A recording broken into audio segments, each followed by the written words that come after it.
हरियाणा सरकार के पूर्व उप मुख्यमंत्री दुष्यंत चौटाला सोनीपत पहुंचे, जहां वे सोनीपत की 6 अलग अलग विधानसभा में आज कार्यकर्ताओं के साथ चुनावी बैठक कर रहे हैं। दुष्यंत चौटाला ने कहा कि बूथ सखी और बूथ योद्धा को लेकर डोर टू डोर कैंपेन 40 दिन तक चलाया जाएगा।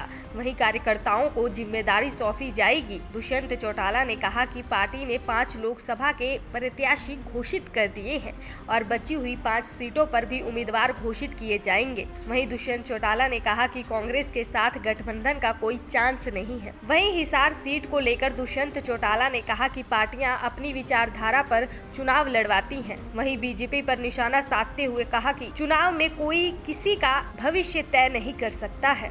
जिस चीज़ पर 4.5 साल हमने शक्ति रखी, कहीं ना कहीं आज उन लोगों को जगह मिल रही है और ये फेलियर है एडमिनिस्ट्रेशन का, गवर्नमेंट का, कि वो उसको प्रॉपर मॉनिटर नहीं कर पाए। अब तो सीसीटीवी कैमरास और ये सारी फैसिलिटेशन के बाद भी अगर इस तरह का नशा 2 नंबर का बाहर चल रहा है, ये दिखाता है कि गवर्नमेंट एडमिनिस्ट्रेशन मिलकर तस्करों के साथ ही कार्रवाई। दुष्यंत जी, कांग्रेस के साथ गठबंधन होगा क्या, ऐसी चर्चाएं चल रही हैं? इसका तो कोई चांस भी नहीं। जब हमने अपनी टिकटें घोषित करके 10 सीटों पर लड़ने का निर्णय कर लिया तो किसके साथ अलायंस पे चर्चा करने का विषय बनता ही। सर, हिसार में चौटाला परिवार के 3 उम्मीदवार हैं, किस तरह देखते हो? तो चुनाव पार्टियां लड़ती हैं और पार्टियां अपनी विचारधारा पे चुनाव लड़वाती हैं। मैं मानता हूँ, हमने बादल फैमिली भी आमने सामने लड़ती देखी, यादव फैमिली भी लड़ती देखी, पवार फैमिली भी लड़ रही। फैमिली से जरूरी है जनमत का विश्वास। जनमत के विश्वास से चुनकर जनता की आवाज़ बढ़ना सबसे महत्वपूर्ण है। लगातार बीजेपी कह रही है कि जेजेपी जिस तरह मैदान में है, एक भी सीट जीते नहीं जीतेगी। चलो, कौन किसका भविष्य बता सकता है। यही भारतीय जनता पार्टी थी जो 75 पार का नारा देती थी और उन्हें 4.5 साल हमारी जरूरत पड़ी प्रदेश में सरकार चलाने के लिए। आज वो कहते हम एक भी जीत सकते।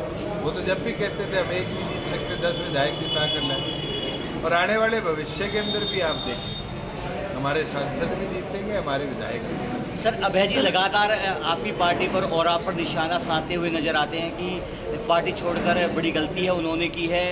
युवाओं का एक टोल ना तो दुष्यंत चौटाला, चौधरी अजय सिंह चौटाला, दिग्विजय चौटाला ने पार्टी छोड़ी। वो शायद भूले हुए कि उनने हमें पार्टी से निष्कासित। दूसरी चीज, आज 5.25 साढ़े 5 साल हो, ऐसी शायद उनकी कोई प्रेस कॉन्फ्रेंस नहीं रही होगी जिनमें वो हमें याद ना करते हो। उनको हमारे संगठन की चिंता छोड़कर अपने संगठन की चिंता कर लेनी चाहिए। आज तो आखिरी नवरात्रा भी हो गई, ना कांग्रेस सीटें दे पाई, ना इनेलो टिकटें दे पाई। ये दिखता है कि उनका अंदरूनी संगठन कितना कमज़ोर है और कांग्रेस की अंतर कलह कितनी ज़्यादा है कि आज उनको उम्मीदवार घोषित करने में कितना कष्ट आ रहा है। सर, जो बाकी जो सीटें बची हैं जननायक जनता पार्टी की, वो कब तक उम्मीद है उनसे उम्मीदवार है वो? जल्द बाकी सीटें भी हम घोषित करेंगे बैठक में। सर, प्रदेश में लगातार आपका विरोध हो रहा है, उसको किस तरह देखते हो? मेरा तो एक बार विरोध हुआ था और वो भी मेरी कॉन्स्टिट्यूएंसी के लोग थे और गिले शिकवे थे, मिलकर दूर भी कर लिए। मैंने तो कहीं विरोध नहीं और देखे। और विरोध भी उसी का होगा जो मजबूत होगा। बोलेगा तो विरोध भी नहीं करेगा बीजेपी के नेता। और दूसरा, विरोध करने वाले भी हमारे हैं, वही हमारे इलेक्ट्रोल है, वही वोट देते हैं, उन्हीं के बदौलत हम चुनाव जीतते हैं।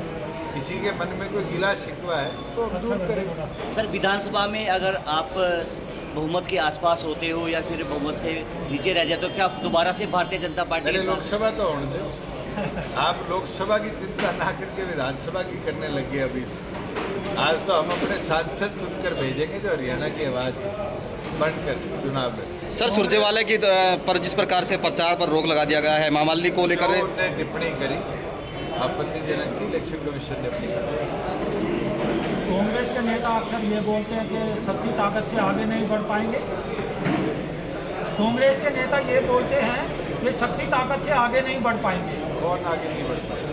बीजेपी आगे नहीं बढ़ पाएगी, बीजेपी कांग्रेस तो हमेशा चाहेगी कि जेजेपी कमजोर पड़े, और ये आपने देख लिया होगा, चाहे दिग्विजय सिंह का विरोध हुआ, चाहे डॉक्टर अजय सिंह का विरोध हुआ, विरोध करने वाले कौन थे?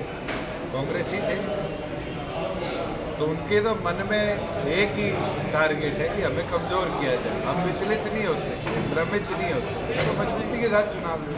अब तक एक भी प्रत्याशी चुनाव मैदान में नहीं उतार पाई है कांग्रेस। ये उनकी कमजोरी दिखती है कि हरियाणा के अंदर वो एक उम्मीदवार भी फाइनल नहीं कर। सोनीपत की 6 विधानसभा के कार्यकर्ताओं के साथ बैठक है, और उस बैठक के अंदर आगे कैसे बूथ लेवल पर पार्टी के प्रोग्राम बनने हैं, कैसे बूथ सखी बूथ योद्धाओं को लेकर डोर टू डोर अभियान चलाना है, अगले 40 दिनों का प्लान एक्शन आज कार्यकर्ताओं से चर्चित भी करेंगे, और आगे की जिम्मेवारियां भी ब्लॉक वाइज सभी साथियों की लगाएंगे। मुख्य पदाधिकारियों को आज बुलाया है कि वो जैसे जैसे लावणी खत्म होगी वैसे वैसे गांव के भी टूर प्रोग्राम बनाए, और आगे लोकसभा चुनाव की तैयारियां मजबूत। पार्टी ने 5 लोकसभा के उम्मीदवार कल घोषित करे हैं, और आगे बची 5 सीटों पर पार्टी अपने उम्मीदवार घोषित करे। और मैं मानता हूँ कि हमारे 5 उम्मीदवार, चाहे वो युवा हो, चाहे वो महिला हो, जो मार्केट पार्टी रखना चाह रही थी, पूर्ण भी करते हैं, और भविष्य में हरियाणा की आवाज़ बनकर पार्लियामेंट में गूंजने का दम भी रखते हैं। बहरे सांसदों को चुनकर तो लोगों ने भेजा है, पर उनने प्रदेश को कभी मुख्य धारा में आगे बढ़ाने का काम किया। आज हमारा टारगेट यही है कि साथियों को, ऐसों को हरियाणा प्रदेश चुनकर मैदान में लोकसभा में भेजें, जो फिर उनकी रिप्रेजेंटेशन को पूरा पार्लियामेंट में कर पाए, हरियाणा की रिप्रेजेंटेशन को पार्लियामेंट में जगह दे। सोनीपत से लाजपत की रिपोर्ट।